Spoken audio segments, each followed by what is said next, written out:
में 31/12/2025 की शाम को एक अज्ञात शव मिला था बोरे में बांधा हुआ, जिसका सिर कटा हुआ था। बाद में उसकी पहचान जो है फेकन पासवान, ग्राम धर्मपुर, थाना बथनाहा के नाम से हुई।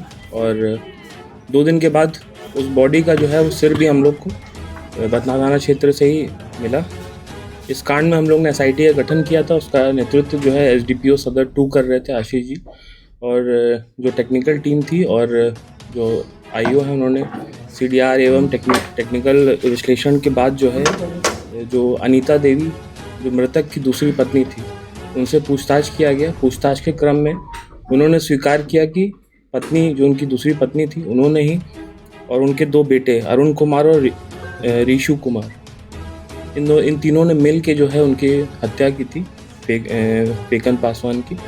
और जो ये टेक्निकल एनालिसिस के बाद पता चला, अरुण कुमार जो इनका लड़का था, वो उस दिन उसी रात यहाँ पे आया था बथनाहा थाना क्षेत्र में। मूलतः वो आसाम में काम कर रहा था, पर उस रात वो यहाँ पे आया, उसके अगले दिन वो वहाँ से गायब हो गया। इसी को हम लोग को संदेह हुआ। उसके बाद पूछताछ किया गया।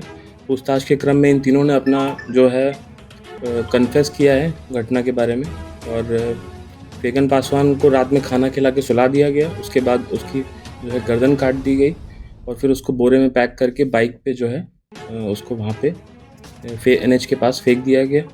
इसमें जो कपड़े जो ये लोग पहने हुए थे घटना के समय, उसको कन्फेशन के आधार पर बरामद कर लिया गया है। जो धारदार हथियार था उसको भी बरामद कर लिया गया है। और जो कारण था घटना कारित करने का, वो इनका आपसी जो पारिवारिक मामला था और फेकन पासवान का किसी एक अन्य महिला के साथ भी रिश्ता था, उसके चलते ये घटना घटी और पैसों का लेन देन का मामला भी सामने आया। तो इस प्रकार ये पूरी घटना का सफल उद्भेदन हुआ। जो पूरी टीम थी उसने सराहनीय काम किया है। और जो अभियुक्त है अरुण कुमार ठाकुर, इसको पकड़ने के लिए हमारी टीम आसाम गई थी, वहाँ से उसको पकड़ के लाई। और जो घटना में प्रयुक्त दबिया है उसको बरामद किया गया है। घटना में प्रयुक्त कपड़े हैं जो पहने हुए थे अभियुक्त, उनको बरामद किया गया है। और जो सीडीआर इत्यादि का लोकेशन जिस मोबाइल का था उसको भी बरामद कर लिया गया। इस केस को जो है हम लोग स्पीडी ट्रायल में चलाएंगे और इनको सख्त से सख्त सजा दिलवाएंगे। गर्दन को किसी दूसरे जगह फेंकने का क्या मकसद है? वहीं की आइडेंटिटी ना पता चले शव की। और जो ये था कि इनकी परिवार, इनको पता भी था कि इन्होंने ही हत्या की, उसके बावजूद भी इन लोगों ने रोड जाम वगैरह भी किया था, पूरा ड्रामा भी किया। लेकिन जो सच है वो अत्यंत, जो लास्ट में है वो निकल के आया बाहर। और पूरा जो घटना था, इनकी बीवी, दूसरी बीवी और जो 2 लड़के हैं, उनके द्वारा ही प्लानिंग करके इनको मारा गया। और पैसे का लेन देन, अनैतिक जो इनका रिश्ता था किसी और महिला से, यही सब कारण थे इसके पीछे। सर, ये जानना चाह रहे हैं जो महिला साथ में है वो कौन?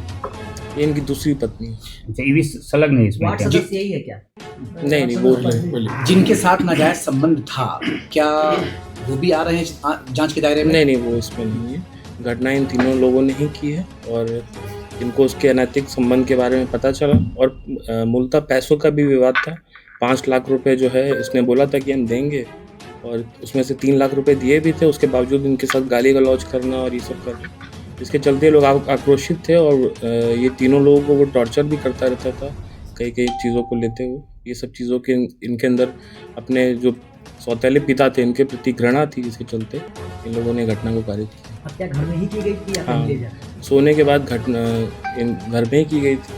तो सब बेडशीट और ये सब हम लोग को मिला है और बहुत सारे साक्ष्य मिले हैं। सब हम लोग एफएसएल से जांच करवा के उसको अच्छे से सिर कहाँ छुपा गया था?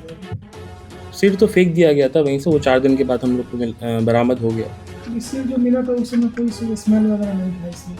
नहीं, वो वहीं था। ठंड की वजह से शायद ऐसा हुआ होगा।